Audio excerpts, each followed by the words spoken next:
Maka Bapak Ibu ya, lepas ke dulu kaget aliran Muhammadiyah,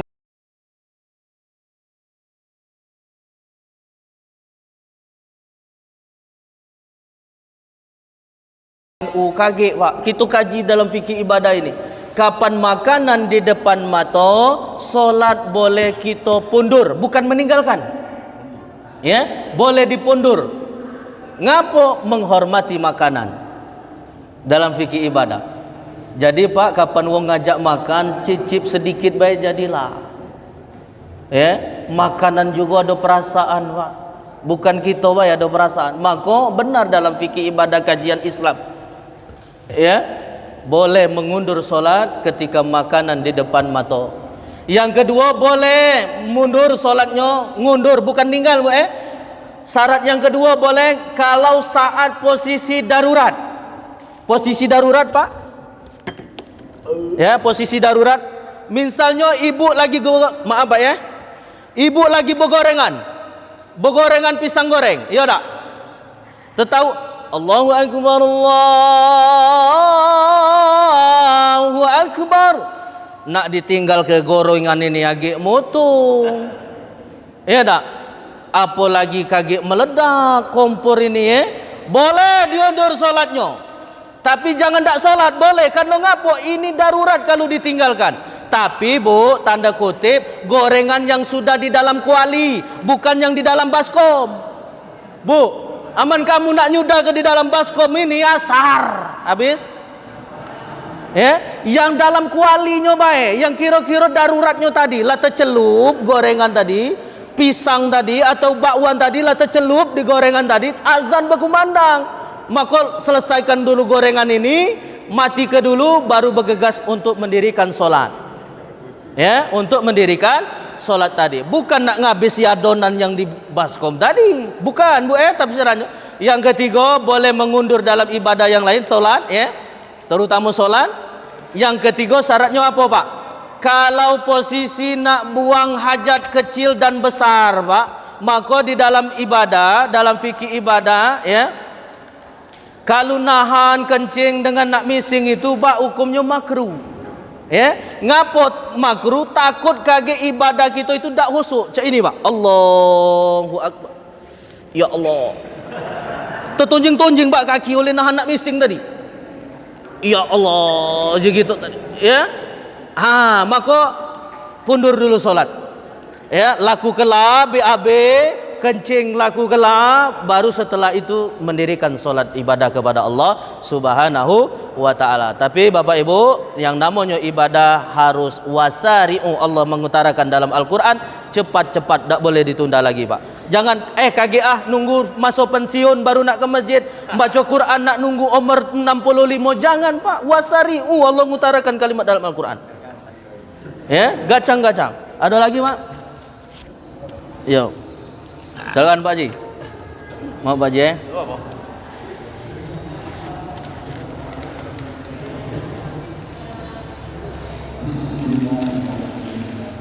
Assalamualaikum warahmatullahi wabarakatuh. Waalaikumsalam warahmatullahi wabarakatuh. Jadi tadi saya simak pembahasan daripada proses tadi untuk selamat hidup akhirat dan dunia itu ada dua. Yang dari itu saya belajar saja satu yang menjauh-jauh ya. Kedua, gemar membaca. Baru-baru ini saya mendengar tausiah yang dibuat satu senang saya karena saya mari membaca tapi jadi oleh dia haji itu menyebutkan, tapi dibaliknya agar kita mendapat dicintai Allah, dicintai Allah, hanya kita mendekatkan kepada Allah. Itu yang ada tiga catatan saya. Pertama, seseorang senang membaca, memahami dan mentadaburi Al-Quran serta menjalankannya. Kedua, melaksanakan ibadah wajib. Ketiga, melaksanakan ibadah sunnah supaya Allah mencintai kita. Ini tidak ada hubungannya. Mungkin ada beberapa penjelasan di sini. Kedua, kalau kita tadi membaca surat Arum. itu kan menceritakan yang saya pahami ya, kebesaran Allah berapa. Sering juga dibawakan di acara. Iya. Nah, itu ada juga diceritakan pertempuran antara bangsa Rom sama bangsa Tunisia. Bangsa Rom ini kan beragama Nasrani, Tunisia beragama Majusi. Nah, di kaum di Arab sana kan ada dua, ada yang muslimnya, ada yang kaum. Nah, kita kaum Muslim itu mau lihat mensyukuri kemenangan daripada bangsa Rom. Nah, pertama bangsa Rom itu pertama kalah, tapi setelah ada di surat ayat itu nantinya bangsa Romawi menang daripada bangsa Indonesia. Waktu jelasan karena bangsa Indonesia ini nanti didukung oleh orang-orang Muslim, kaum Muslim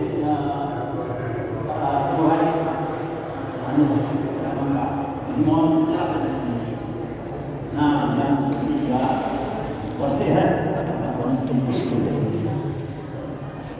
di Quran itu kita diberi ujian yang tadi kita sebutkan. Nah, itu ada dua ujian. Ujian yang kesenangan, ujian yang tidak senang. Nah, kalau kita ini manusia disinari Allah, kalau ujian yang tidak kesenangan, yang tidak senang, itu umpama kita selalu ingin mendekatkan diri kepada Allah. Sedangkan kalau lagi mendapat ujian yang tidak senang, kita menjauh dari Allah. Nah, itu gimana? Ianya supaya dua-duanya kita selalu mendekatkan diri. Demikianlah, terima kasih. Wassalamualaikum warahmatullahi wabarakatuh. Waalaikumsalam warahmatullahi wabarakatuh. Oke. Terima kasih. Terima kasih Pak Haji telah bertanya. Ini bentuk bahwa beliau menyimak pembicaraan saya, ya. Iya Bu, salah satunya dicatatnya pula pakai buku. Aku nebak kalau buku kuning tadi Pak, kitab kuning. Labanya catatan baik. Ai jeko pakam ini Pak Haji ini kitab kuning bawahnya. Oke. Lanjut, yang pertama ya, masalah tadi apa Pak Haji tadi? Oh ya, oke. Yang ibadah sunnah wajib, iya tak? Terus mentadaburi Al-Quran, iya tak? Rangkaian semua itu Bu adalah bentuk ketaatan kita kepada Allah, ya, untuk mendekatkan diri kepada Allah. Maka benar menurut profesor itu ya, Kiai Haji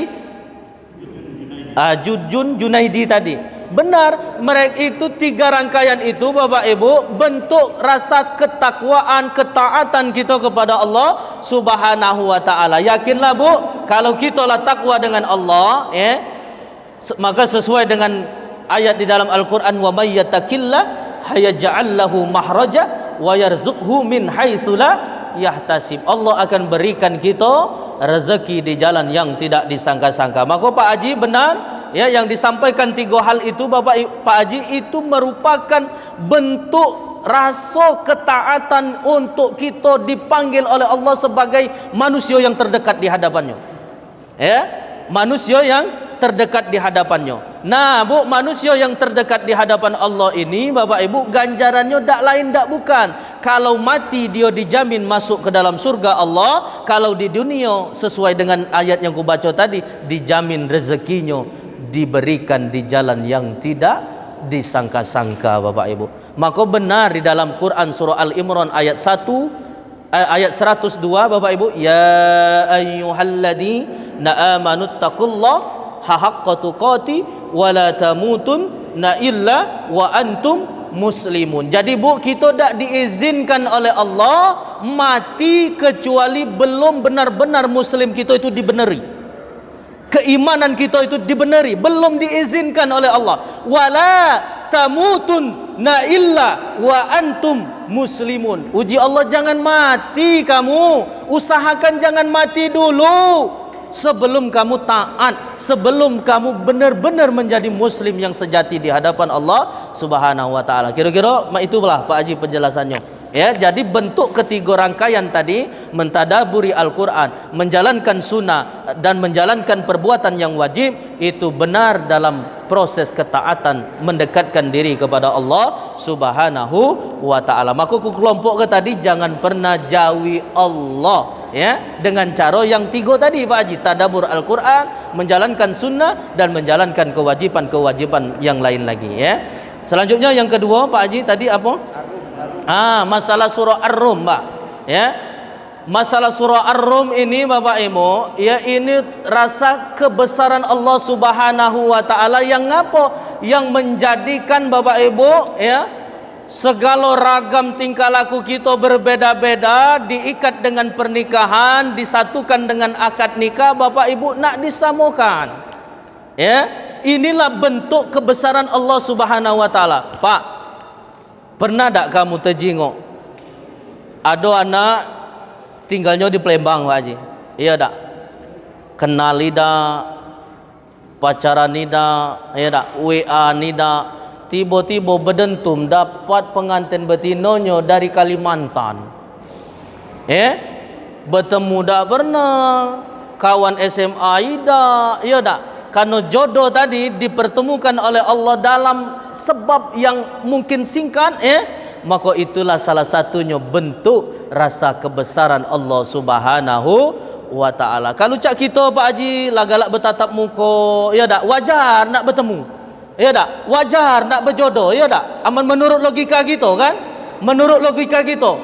Lah bertemu dengan Pak Haji, lah sama kenal misalnya kan? Tahu dia ada anak gadis misalnya kan, aku ada anak bujang misalnya kan, ku jodohkan, wajar menurut logika kita. Nah ini bertemu tak pernah, tamat SMA ida, teman SMA kuliah ida, tiba-tiba jadi dengan orang Kalimantan yang sukunya belum tahu, sifatnya belum tahu, karena jodoh tadi. Itulah bentuk rasa kebesaran Allah Subhanahu wa taala. Jadi Pak Haji bukan melihat dari suku Rum, ya, suku Quraisy, suku musyrik dan lain-lain sebagainya. Syarat nikah sah, ya, salah satunya pengantin laki-laki dan pengantin perempuan itu harus sama-sama satu akidah yang penting. Terserah dia nak negara mana, terserah dia nak suku mana, terserah dia nak belagak, nak cantik, nak ganteng, nak hitam, nak putih, yang penting satu akidah. Maka ajaran agama kita, kalau dialah sama-sama galak, cepat-cepat diakad nikah ke. Jangan lama-lama. Kira-kira memahami Pak Haji dari sini, ya? Karena Pak, kalau misalnya yang laki-laki muslim, yang perempuan masih dalam keadaan belum muslim, ya, pernikahannya diterima tapi sifatnya fasik. Fasiknya apa Pak?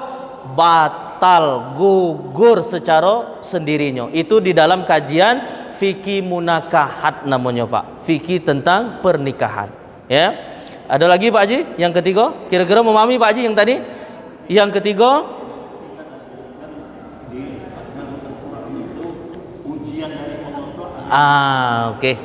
Oke. Ujian tadi, ya, benar Pak Haji bertanya, apakah ujian itu berupa yang ini kejahatan terus tas? Ya, misalnya mati, ada kematian, apakah itu ujian? Atau kesenangan, apakah bentuk ujian Ustaz? Ya, kesenangan bukan kesusahan baik bentuk ujian, kesenangan juga bisa jadi ujian. Jadi Bu, konsep ujian itu adalah baik senang maupun susah, dia jauh dari Allah, bakal tidak mendekatkan diri kepada Allah, itulah namanya ujian. Dinjuk jabatan, dia jauh dari Allah karena sibuk dengan jabatan, ke masjid lah jarang, baca Quran lah jarang. Terus apa lagi? Bersilaturahmi dengan sosial, dengan masyarakat yang lain karena sibuk pejabat, ya. Menjauh dia dari Allah, Bapak Ibu, itu namanya ujian. Ya, intinya nak senang ujian itu, nak buruk ujian itu, kalau kita jauh berarti itulah ujian dari Allah Subhanahu wa ta'ala. Tapi kalau dia semakin ada jabatan, dinjuk nikmat yang besar, dia semakin taat, itu adalah nikmat namanya, bukan ujian. Kira-kira memahami Pak Haji? Paham Pak Haji? Okey, yang lain kami persilakan. Kalau tidak ada, kita masuk sesi. Okey. Okey, silakan Pak Haji. Bolehlah masjid ini antusiasnya.